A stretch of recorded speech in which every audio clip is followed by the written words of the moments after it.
उसको खुलवाने में काफ़ी समय लगा।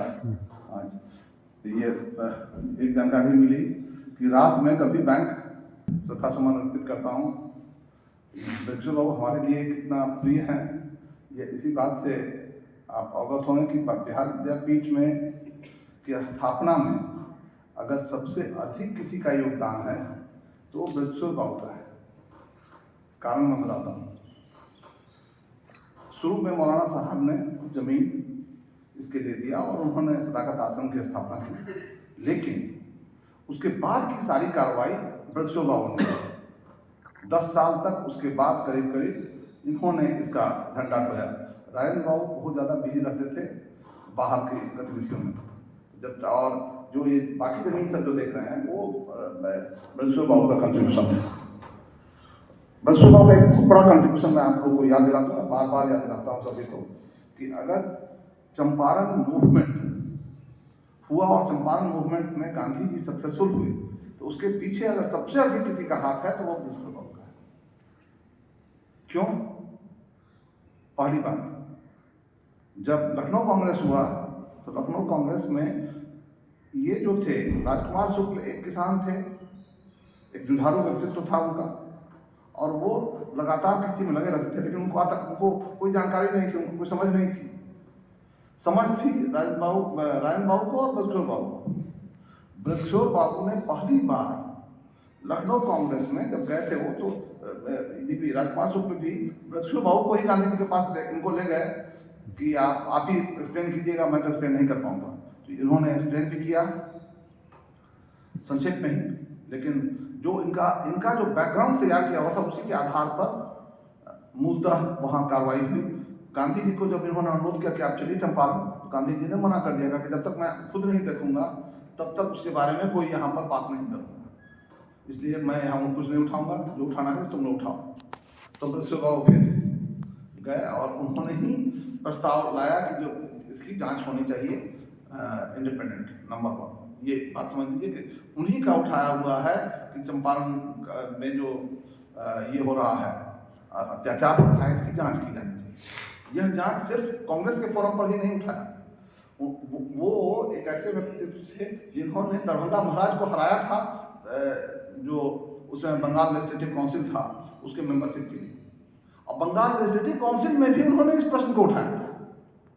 और अगर अनुग्रह बाबू का कोई जीवनी पढ़िएगा तो उसमें स्पष्ट रूप से लिखा हुआ है कि जिस समय में ये इन्होंने ये प्रश्न उठाया था तो सुबह में तो ये बोलते रहे, उधर से वो जो स्पीकर था अंग्रेज वो गुर्रा रहा था इनको, लेकिन ये अपनी बात रख रहे थे। और जब लंच हुआ तो एक आदमी इनके पक्ष में नहीं था, सब भाग गए, छोड़ो के अकेले ही बैठे रहे, वही बैठे रहे। और लंच के बाद फिर इन्होंने अपनी बात रखी और फिर वोटिंग भी हुआ। वोटिंग में इनको सिर्फ 4 मत मिले, बाकी सभी लोगों ने अलग मत दिया। लेकिन एक बात समझने की जरूरत है कि उस विषम परिस्थिति में भी आज क्या होता है, आज भी हम तो देखते हैं हम लोग यहाँ पर कि हम कितना विरोध होता है किसी अच्छी चीज का। उस जमाने में कितना विरोध हुआ होगा और किस दृढ़ निश्चयी थे ये कि उन्होंने उस विरोध का सामना करते हुए भी उन्होंने अपनी बात रखी। और एक बात उठ रही हो सकता है इनका मोशन टर्न डाउन हो गया, ये अलग बात है, लेकिन इन्होंने बात तो रख तो दी। तीसरी बात, जब गांधी जी पहुंचे चंपारण तो सबसे पहले उन्होंने इनको ही खोजा, बृहस्पति बाबू को और राजेंद्र बाबू। इसलिए खोजा क्योंकि उनको मालूम था कि यही लोग जानकारी रखता है और किसी को जानकारी नहीं है। तो ये उनको ब्रीफ करने का कि क्या इशू है वो इन्हीं दोनों ने तैयार किया। और बाद में क्या, बात की कहानी लंबी है जो कि अनुभव का, लेकिन मैं एक और बात बता दूं कि जब चंपारण मूवमेंट में वहाँ चंपारण में ये हुआ तो इमीडिएटली सरकार ने कमेटी गठित कर दी। अप्रैल में ये हुआ है, मई में कमेटी गठित हो गई और कमेटी में गांधी जी को किसानों का रिप्रेजेंटेटिव बनाया गया और किसान का रिप्रेजेंटेटिव होते हुए गांधी जी का पक्ष रख रहे थे। लेकिन गांधी जी ने कहा रखा था कि मैं अगर नहीं रहूंगा तो बृहस्पति बाबू ही रहेंगे, उनके बदले जो प्रतिनिधित्व करेंगे वो बृहस्पति बाबू ही करेंगे। आंदोलन में भी जहां चंपारण का मूवमेंट था वहां जिस रोज हुआ कि आज गांधी जी जेल चले जाएंगे, पहले या दूसरे दिन होता है, तो गांधी जी अगर जेल चले जाएंगे तो फिर आंदोलन कैसे चलेगा। लेकिन गांधी जी एकदम बहुत मजे हुए खिलाड़ी थे। उन्होंने कहा कि अगर मैं जेल जाता हूं तो कौन रहेगा अब इसके बाद जेल जाने के लिए रहेगा। तो ये लोग सब चुप हो गए, सभी बड़े बड़े खानदान के आदमी थे, कहे कहाँ चल जाएंगे हम कोई। तो फिर इन लोगों ने आपस में तय किया रात भर, और रात भर तय करके सुबह कहा कि नहीं नहीं, बाहर से आकर के जेल जाएगा बिहार के लिए, हम लोग नहीं कुछ करेंगे तो ये तो बहुत गड़बड़ होगा। तो हम लोग नेतृत्व करेंगे। तब 3 दल बना। एक दल में बृहस्पति बाबू, राजेंद्र बाबू थे, एक दल में मौलाना साहब थे, एक दल में और लोग थे। 9 आदमी का था, तीन आदमी का 3 दल बना। उनको उसमें भी बृहस्पति बाबू थे। तो बृहस्पति बाबू, मैं तो ये मानता हूँ और कि अगर बृहस्पति बाबू न होते तो गांधी जी को जो प्रसिद्धि मिली इतनी जल्दी वो नहीं मिली। ये उनका बहुत बड़ा योगदान है। और यही नहीं, मतलब बृहस्पति बाबू का योगदान मैं समझता हूँ बहुत चीज़ों में देखिएगा, यहाँ के कांग्रेस को बढ़ाने में या बिहार के बनाने में, इसमें बहुत बड़ी भूमिका इनकी रही है। और बहुत साइलेंट वर्कर थे। राजेंद्र बाबू को ही बनाने में, राजेंद्र बाबू के ही मेंटर थे। और आप लोग, मैं समझता हूँ कि सबको पढ़ना चाहिए कि किस तरह से उन्होंने मेंटरिंग की। राजेंद्र बाबू अगर इतने बड़े इसमें हुए तो उसमें बृहस्पति बाबू का बहुत बड़ा योगदान है।